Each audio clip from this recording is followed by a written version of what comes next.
insanın cini alımdır dünyanın, insanın cini alimler alimnin biller kadrini, alimler alimnin biller kadrini.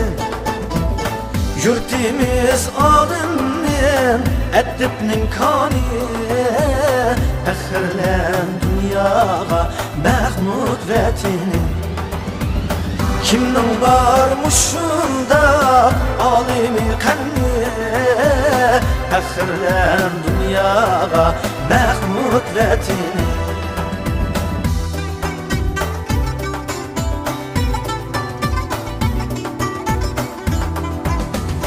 Şerq ilim dünyası eşreyi gane, bir yıldız şunca saf, şunca nurane.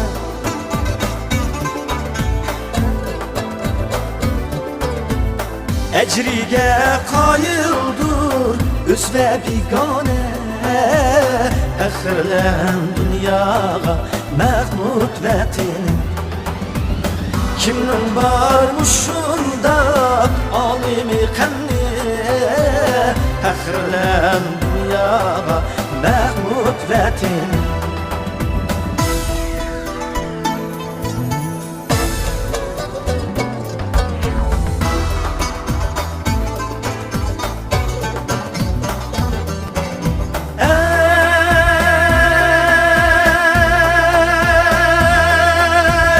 Yıldız ki yıldızlar ara ara serveri,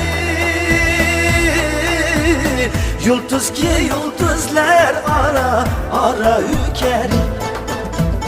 Mübarek ismidir Mahmud Kaşgiri, fəxrlən dünyağa Mahmud vətini. Kimnin varmışında alimi qanni, fəxrlən dünyağa Mahmud vətini.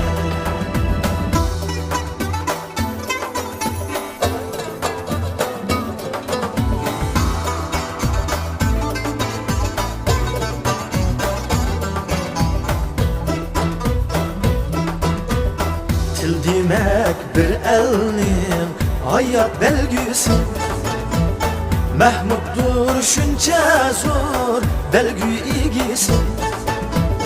Anlatıl süygüsü, vətən süygüsü, fəxrlən dünyağa Mahmud vətini.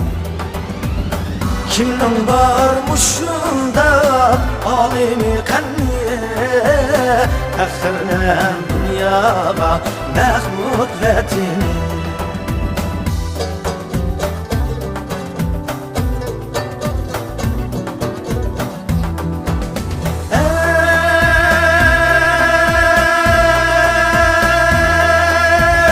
Divandır Türk dili, İrfan G'aznimiz, min yıldan burunqi bilim pəllimiz. Ölçüsü şu bilen dünya G'aznimiz, fəxrlən dünyağa Mahmud vətini. Kimnin varmışında alimi qanni, fəxrlən dünyağa Mahmud vətini. Kimnin varmışında alimi qanni, fəxrlən dünyağa Mahmud vətini. Kimnin varmışında alimi qanni, fəxrlən dünyağa Mahmud vətini. Kimnin varmışında alimi qanni, fəxrlən dünyağa Mahmud vətini. Kimnin varmışında alimi qanni, fəxrlən dünyağa Mahmud vətini.